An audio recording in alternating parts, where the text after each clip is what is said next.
think there are a lot of people and moments that we can mention, but first of all, I think we have to mention. È di very interesting. Qua la tagliamo. And we are leaving you with two questions. The first one is, do you prefer Rolex or LVMH as the major partner for Formula One? And the second one is, what is your forecast for this season? Please let us. Ripeto, please let us know. No, vabbè, facciamo le domande. Ok. So, sbagliato. Approfittare che avevo sentito parlare italiano. Ok.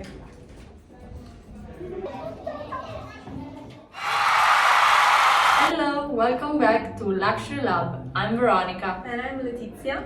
and today we are going to talk about Formula One.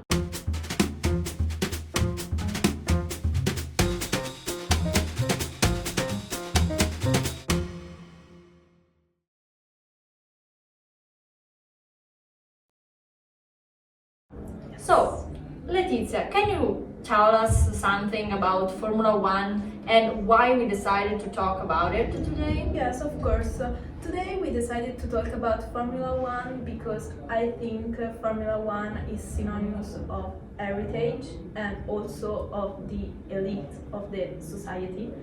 And when we think about Formula One, we don't think only about races, but we also think about a lifestyle, an image. And this is also because with Formula One we can also think about some iconic names, for example Ferrari, McLaren, Aston Martin, that are luxury brands, we can say. And I think that we have also to mention partnerships.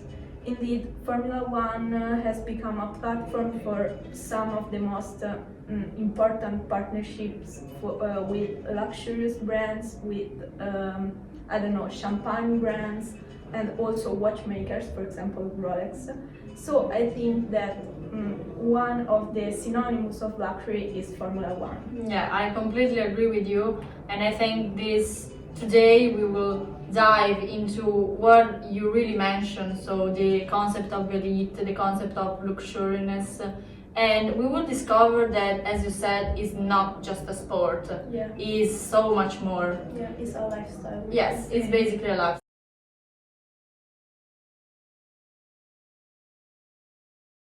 Yeah, so I think now we can do a recap of the previous season and talk about the new one. Yeah. Okay, yeah, sure. So basically, the last season ended up with Max Verstappen that won his 4 consecutive title.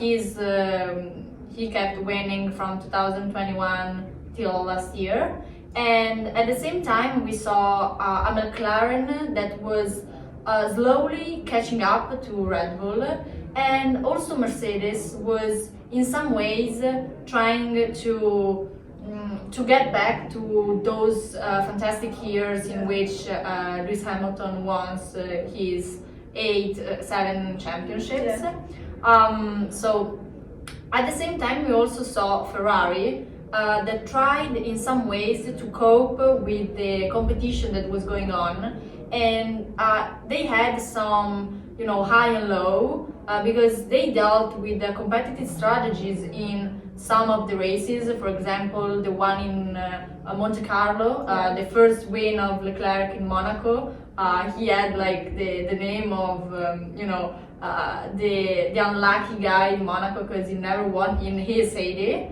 And something always happened when he was racing in Monaco, but last year he finally won. And then when he won in Monza, that was amazing. Like, I personally went there and it was crazy. Like, everyone at the end was inside the race, like the racetrack, and we assisted to the podium. It was insane. So at the end, they didn't really, find that competitive strategy that could match with the McLaren and Red Bull. Indeed, McLaren at the end of the season won the constructor championship, and for Red Bull was, the first time they realized that someone could compete with them. And Ferrari, from apart between 2 and 10 races, the other one, there were too many mistakes. So I think that this year, with the new switch between Red Bull and McLaren, we can expect a McLaren that is going for the podium on each race, and surely they will compete for the Constructors' Championship. As we already saw for the first 2 races, they are really competitive. At the same time, there is Mercedes that with Lewis Hamilton that left for Ferrari, and so we have also this new season, this Lewis Hamilton in red, that is, you know, something that is like so shocked, was such a shock for all the fans. But Mercedes took on Kimi Antonelli, this guy from Bologna that is 18 years old, because it's in the last year of high school, and he demonstrated that he can compete with those big guys. Like, he's in the first 2 races was in the front already, like the second rookie in the world that could win points in the first 2 races of his first season. So I think that Mercedes this year could be really competitive with McLaren. Ferrari need to find a balance, because for now they did not. But you know, we are still at the start, at the beginning. We cannot expect what is going on. So I think we will see. We will see, and we hope. I hope, obviously, that Ferrari get ahead. But I'm really proud for Kimi. Like, I think that for an 18-year-old boy, it should be like, it's a dream. You are like one of the 20th luckiest people in the world, probably, and you are Italian. So here we come back to the theme of made in Italy. Like, we made this, but like Italy made you. So be proud of being Italian.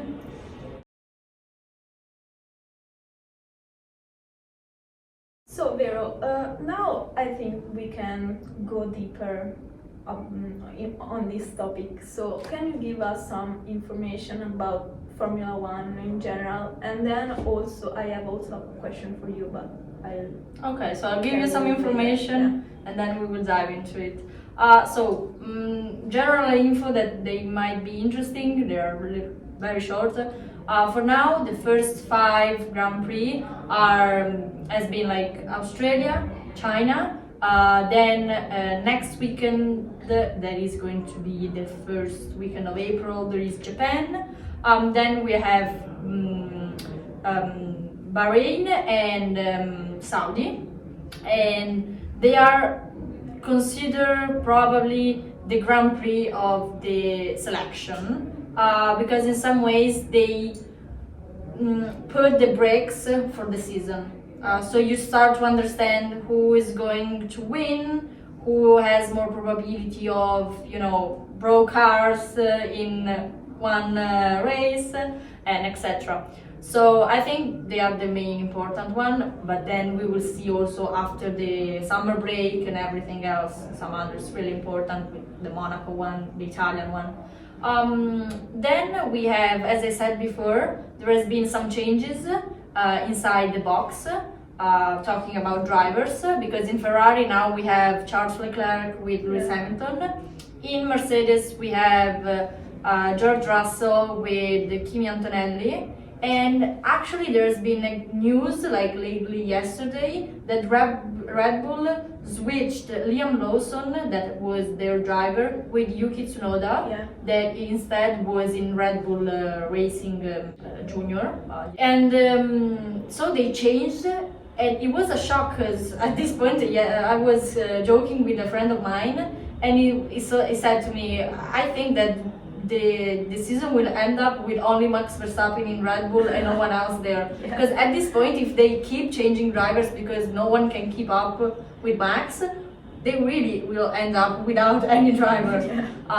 Then we have Carlos Sainz, that was in Ferrari. He went to Williams after a long debate on which box he should join. Also because Flavio Briatore was trying to get him, and it was such like such an enjoyable week when there was these things in the air. And then Carlos Sainz decided for Williams for the project of the future, for the view, even though I was hoping a little bit he would have to go with Flavio Briatore, because I have personally, aside from his personality and everything, a deep respect for what he has done in Formula One with Benetton in the 90s, when there was Michael Schumacher and everyone else. So yeah. So that was a bit of general info you asked me, even though I, went as usual above. Don't worry. So now I have a question. So why do you think has Formula One become such a symbol of status, of innovation, and of style during these years? Okay, so basically, as you said before, F1 always has been identified as something exclusive, and the high cost of for running a team, you need such an investment. Like, it's really costly to run a team, and also even for young driver in the cars to be to find partnership, to maintain themselves in racing, even though they are really young. It's really costly, and it's expensive for also parents and everyone. And when you get into Formula One, there are millions and billions of dollars that go around for cars.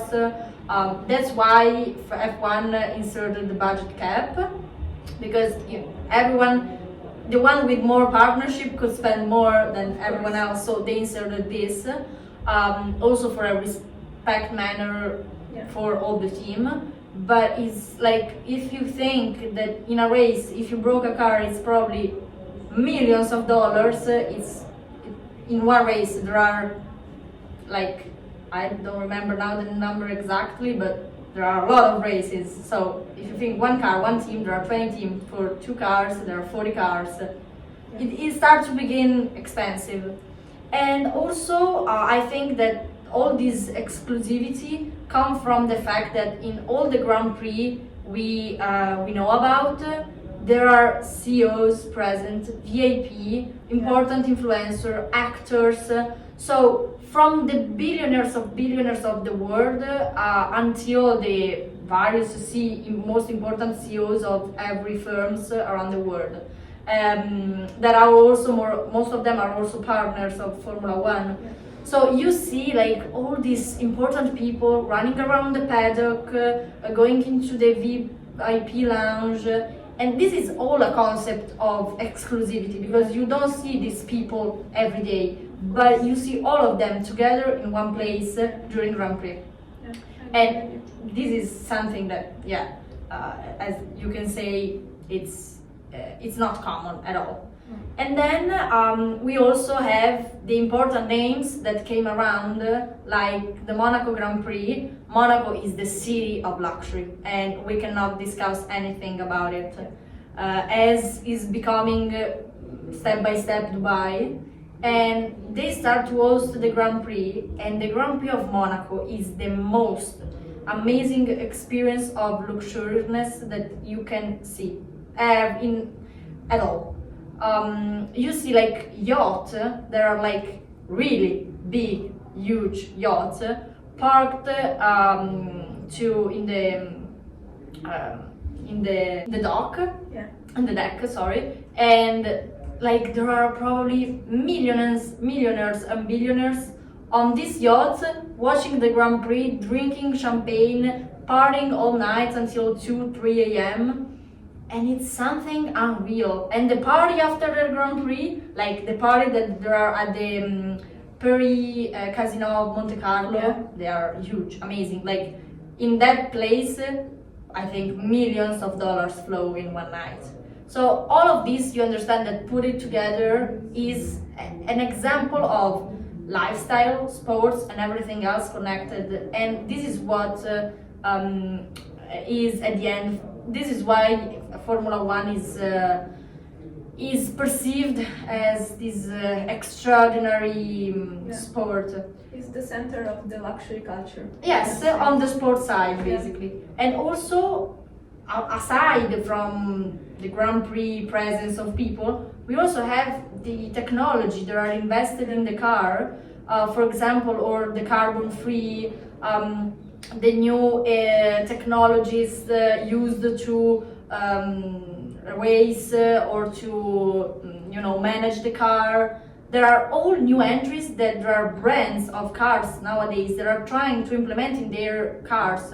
So it's all like a step ahead of everyone else, also on the production cars side.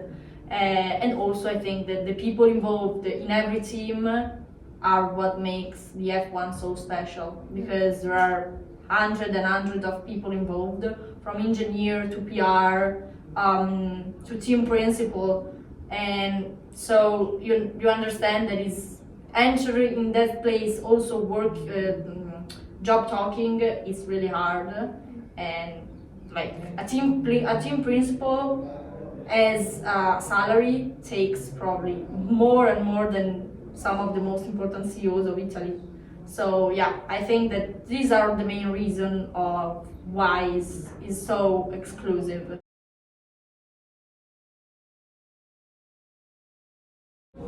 So I talked enough. So Letizia, could you please explain us, in your opinion, who shaped and what shaped the world of Formula One and make it so exclusive as it is today? Yeah, I think there are a lot of people and moments that we can mention. But first of all, we have to say that Bernie Ecclestone was the mastermind behind the Formula One's transformation, because he took this niche motorsport and create this huge event that is around the Formula One race. Mm-hmm. Indeed, he introduced a lot of sponsorships, a lot of media rights, and also he built that VIP culture that we are Experiencing now. And I think we can also mention, of course, the city of Monaco, and in particular the Grand Prix itself, that is a symbol of glamour. Because, as you said before, there are a lot of parties, a lot of exclusivity that is perceived during this Grand Prix. Then we can also talk, of course, about Ferrari, because Ferrari is a brand and it's not just a team, it's a brand with heritage, a luxurious brand, and it has a great brand image of heritage, of luxury, of innovation and style. So we can say that Formula One and Ferrari are synonymous in our minds. Yeah, I think also that because Enzo Ferrari was one of the first joining in Formula One. Ferrari was one of the oldest box in Formula One, and it's as we were saying in the last episode, it's something that was produced in Italy by a family. Exactly. So then I think we can also talk about Liberty Media, that has done a great job introducing races of Las Vegas and Miami. Yeah. And those races are perceived more like entertainment and lifestyle than races Itself. Yes, I think that too. And also fashion, because during this period of races they also introduced fashion during the races, so they had some moments dedicated to fashion. And I think also Emirates, we can talk about that, because Emirates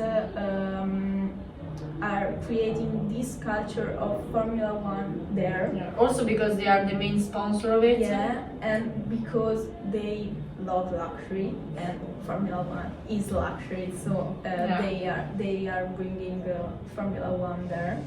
And finally, I think we can mention also the Netflix series Drive to Survive, who took Formula One to a big audience because Netflix give this new identity to Formula One as pop culture, as something that could be of people. Yeah, and also something that the Gen Z could appreciate. Yeah, like exactly. I know a lot of teenagers, a lot of young adults of our age that didn't know anything about Formula One, but just by seeing in a TV series something that is I'm one of real. them. You are one of them, okay. But like, I think so, you can confirm me that like, see something in a TV series that is also in reality like that. Yeah. So it's just not like a TV series that when it ends, it's a story. It's something that is real. I think bring people together and also fascinate people, and they start to think, oh wow, but like, so it's more than a sport. Like there is all this culture behind all this gossip, because people love gossip. So yes, I think it brought such an audience to Formula One, and implemented more the one of already fans that probably had their controversial opinion, because you know there are, like in Drive to Survive, for example, some of the conversation between the drivers are took from all the Grand Prix, so they're not the real ones. But at the end, it's a show, so it's something that needs to take inspiration from the reality and work on it. So I think I completely agree with you with the topic of Netflix audience and Netflix platforms.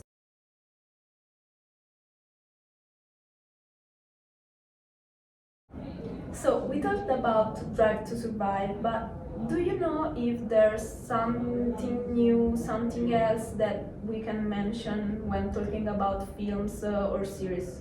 Actually, yes, because the world of Formula One is now changing again, and indeed it's coming in 2025, the new film based on the reality of Formula One called Apex, that was produced by Apple Studios and directed by Joseph Kosinski, that is also the director of Top Gun. So you can imagine like the direction of that film. And they also had the support of Lewis Hamilton, that I don't know if you know, he has a production agency. Yeah. And they will feature as star Brad Pitt and Damson Idris. They will represent these two drivers, and basically Brad Pitt will represent this old champion of Formula One that to which is asked to come back to help this new driver that is coming into the new season of Formula One with the new team. And they ask him to come back, even though he was retired after, I think, a period of down. They ask him to come back and help the reborn of a team in Formula One. And I think the nice thing the amazing stuff that they did is because they filmed everything in the real track of Formula One. So I remember that when I was in Monza, there was Brad Pitt in Monza, and I was like, oh my God. What? Like, I can't believe it. And obviously I did not see them because they filmed before or after, but they were there.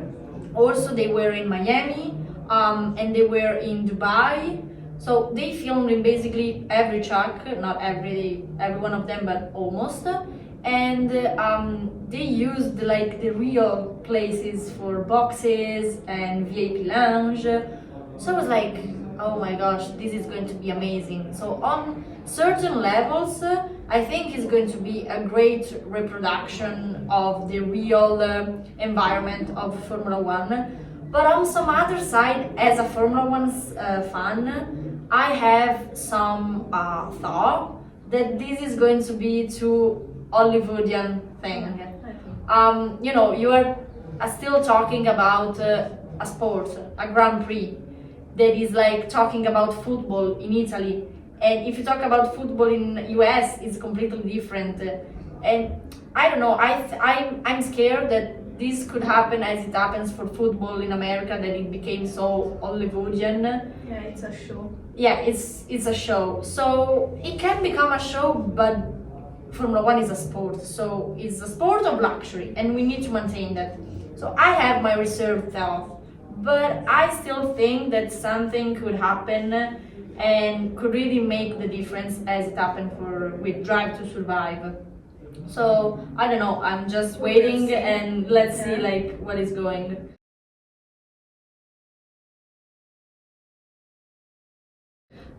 Talking about Formula One and everything else, what about the Formula One business? Because we talked about what is gravitating around, but the business itself? As we said, Formula One isn't just a sport, but it's a huge business machine. In particular, we can mention three revenue streams that came from the business of Formula One. First of all, we have TV rights. So broadcasting rights represent about the 30 to 40% of the total revenue of Formula One. Indeed, as the global audience has expanded, especially with this news platform, for example Netflix itself, TV deals have become more valuable than ever. So for broadcasting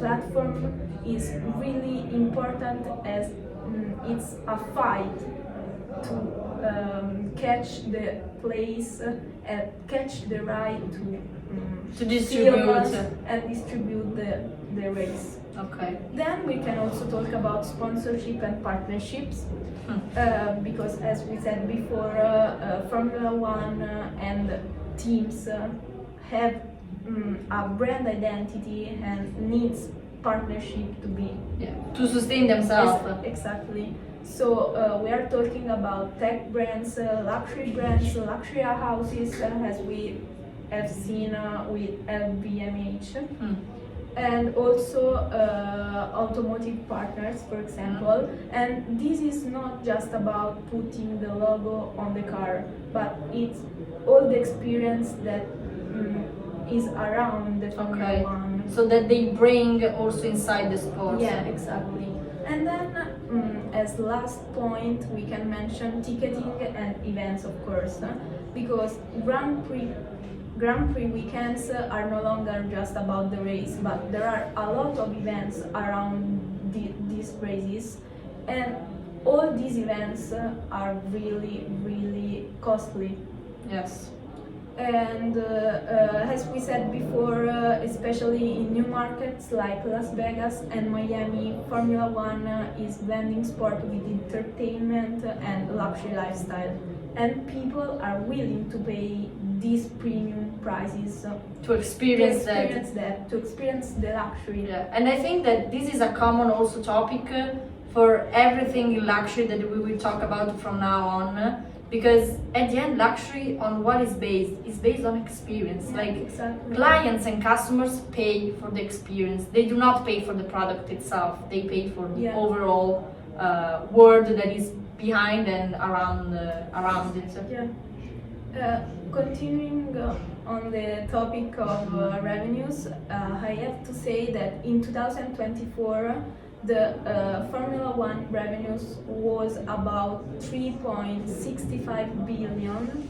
That was a 6% increase from the previous year, and this is a huge amount that was created by Formula One. I think that there are few sports in which so much money goes by.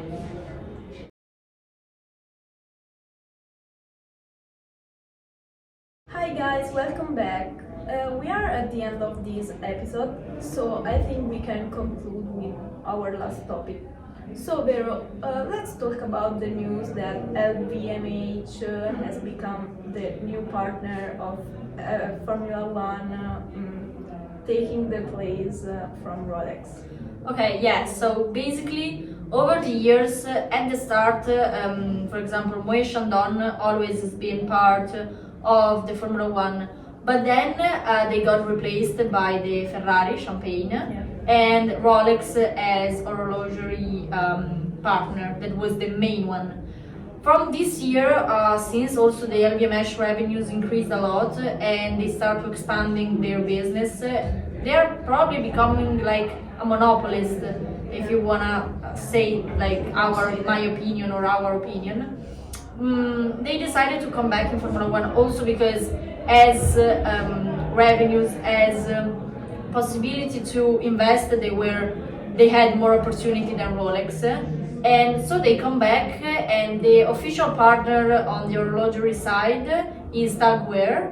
And for the champagne, we are coming back to Moet Chandon. I think that this partnership completely at start shocked the audience because no one was expecting it. Also because Rolex has been such a part of F1 and also is probably one of the main brands if you think about old money aesthetics, old money culture.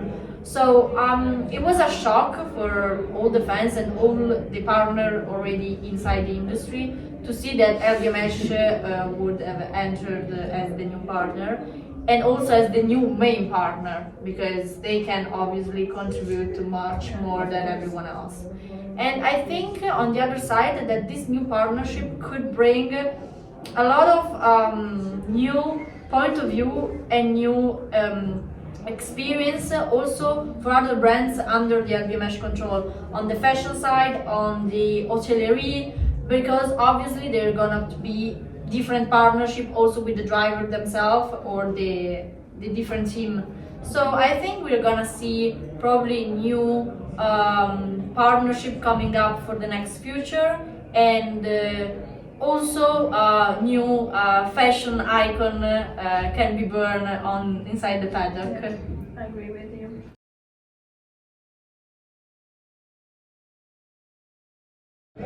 So at this point I think we can leave you with some final question. And the first one is, did you prefer Rolex or LVMH as the major partner in F1? And the second one is, what is your forecast for this season? Let us know in the comment and see you at the next episode. Bye! Bye.